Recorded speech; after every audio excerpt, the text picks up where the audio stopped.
Hi there, welcome back to Bella's Vistas. Thanks for visiting. Please like, subscribe, and please come on back again real soon. We decided we're going to go and see the Bristlecone pine trees. Now I'd heard about these trees. They're 6,500 years old and they're at 10,000 feet, right at the tree line in Northern California in the Inyo Forest. I'd never been there before, I'd heard about it and I really wanted to get there. Now we live in Canada, in Kitchener, Ontario. It's going to be quite a long drive to get there. Here we are driving through the desert. We had to go through California, stopped and visited some people there that I know from the internet, and we had just a great time there. Now we're driving in. Some of the guys told me when you're headed up there, you're going to expect to see pterodactyls and dinosaurs. And wow, that's pretty much like it was. It's quite an interesting place. Here you see there's not very much vegetation everywhere and we're just going along. This road's pretty normal, no big problems here. And I don't know what we're going to get into. I've heard stories about needing tire chains. I've heard stories about 90 below wind chill factors, altitude illness, things like that. I didn't know what to expect, but what are you going to do? You never know what's going to happen from one day to the next anyway, so come on along. I'm sure you're going to see some interesting things. It's quite a long drive and it's kind of boring in a way, but if it wasn't for the tension, we're climbing fairly quickly. I'm driving a 1995 E150 Ford van with a camper basically, and wow.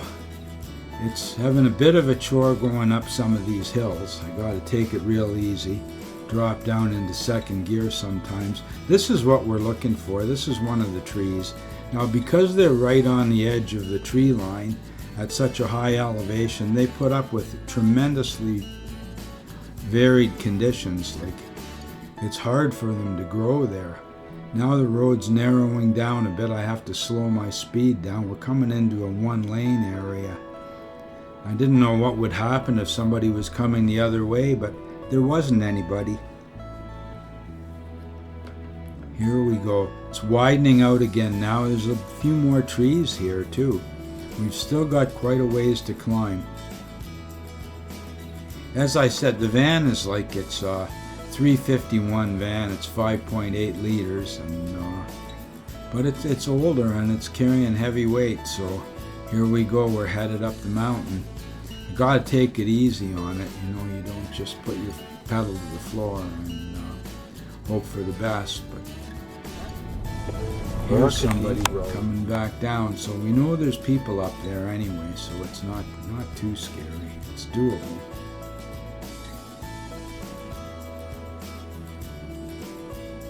These winding roads. And I'm a bit nervous because I've never driven in this kind of mountains before. It's not so bad.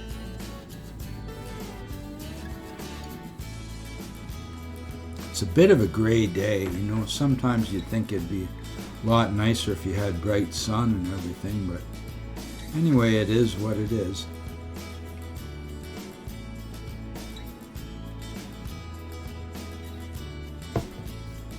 And I never know what I'm going to see as I come up over the top of another ridge like this. Oh, I'm seeing some signs.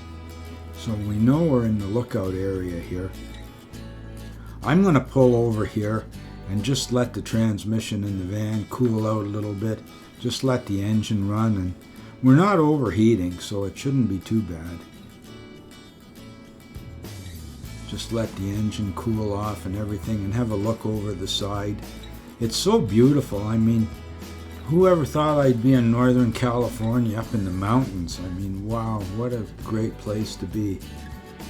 I'm having so much fun. Look over the left there. Look over the side. Wow, look at that. I mean, wow-wee. You wouldn't want to drive over there. I mean, that would be the end of your vacation. It's just beautiful. I have to pay attention because, you know, sometimes I get so enthralled with looking at the snow at the side of the road and the rocks and the trees that I'm not paying my most attention to my driving, so I have to be very cautious about that. Here we got some snow around this bend here. Nothing that you'd need tire chains for. I just can't imagine if you had a few feet of snow up here, say you were up at the top of the mountain and you got snowed in for a few days, that would not be fun. Here we go.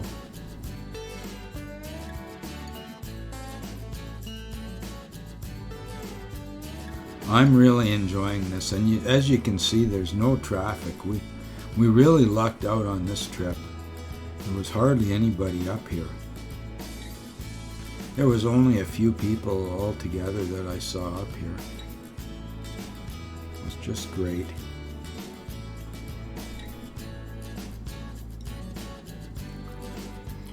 You can start to see some of the trees that look a little bit like bristlecones off on the right-hand side.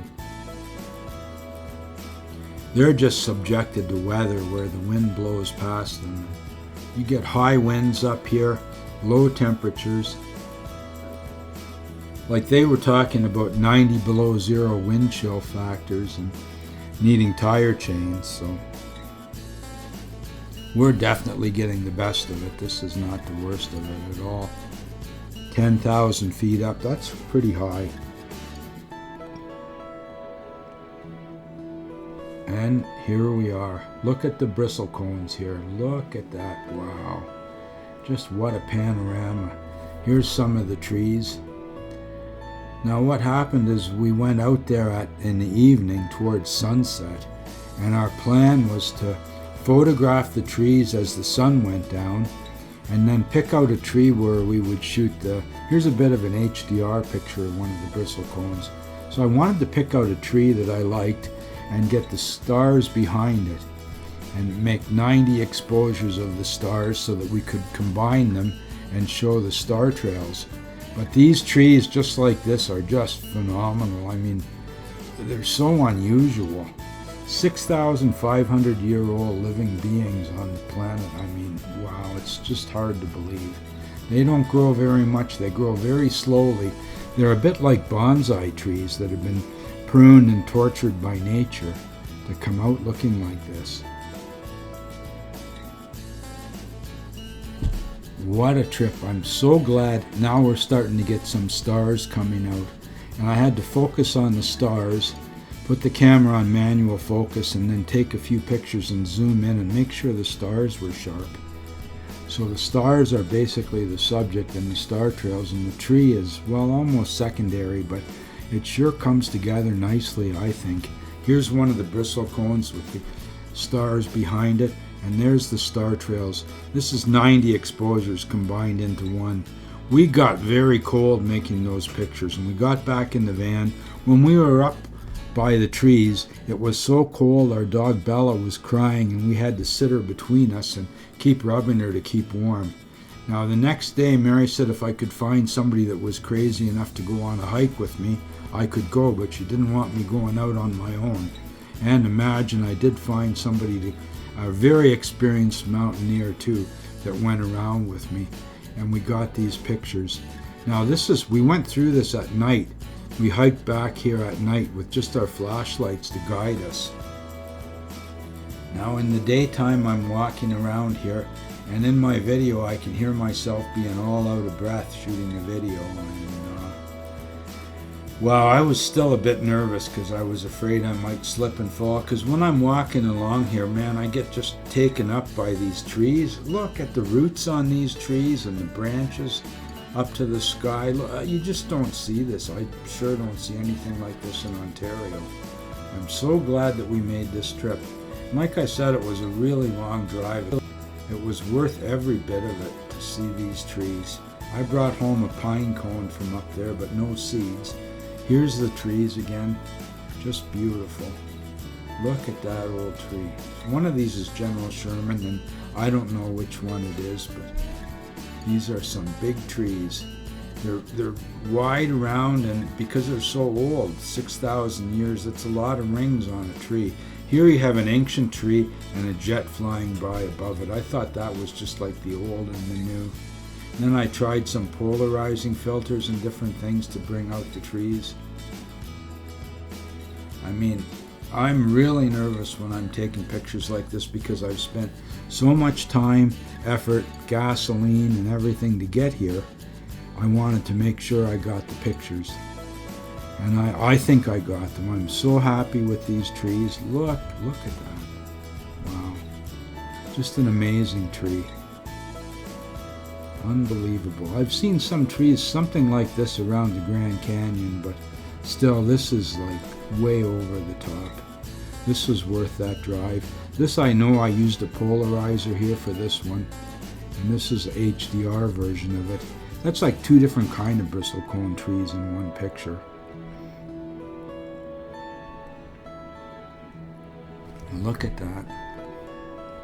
It's amazing the way the roots gnarl down into the rocks. There you see a couple pine cones underneath that one. Mary did some pretty amazing things on this photograph here. Wow. You know, I really did better than I thought on this job. We made this video when we were on the road and we could have done better. This is like 4 years ago. So all of our techniques and everything are better now. You know, I'd like to go back there again, but you know, there's so many other places that I have to get to. So many things to do. It'd be nice to go back again, but you know, gas in California is like, I think it's $7 a gallon right now. I mean, so that would be a bit prohibitive maybe.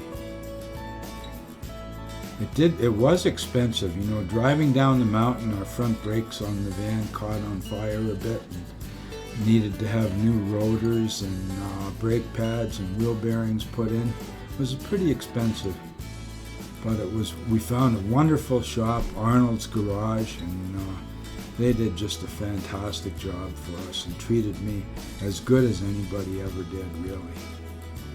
So glad, met people, saw things. Look at these paw prints here. I don't know if those are Bella's prints from the day before or not. Just some wood texture here on one of the bristlecones. Here we are, we're driving back down the mountain. The problem we had was headaches from being so high up in the air. We were 10,000 feet up and I got a bad headache. Mary got a raging headache and it was worse for her than it was for me. But I didn't like it, and it was so cold too, so we decided to head back down the mountain. And I thought, you know, as soon as we got down a couple thousand feet, we'd feel better. And well, we did feel a bit better, but it took a day or so to get over the effects of the altitude. Would I do it again? Yeah, in a minute I would if I could afford it, and I'd love to be back there again. I wish I could spend some time up there and photograph each and every tree with the star trails around it, you know. That would be interesting. Now we're coming down this winding road, and it's not so bad when you're going around the curve this way. I mean, worst that could happen is you'd hit the rocks, which you certainly don't want to do that. But when you're going the other way, a little trip over the side there, that would be the end of your vacation. Just look at that. And I tend to be looking out over the side and watching the view, and I have to make sure that I don't get too distracted and drive off the road. I wouldn't like that.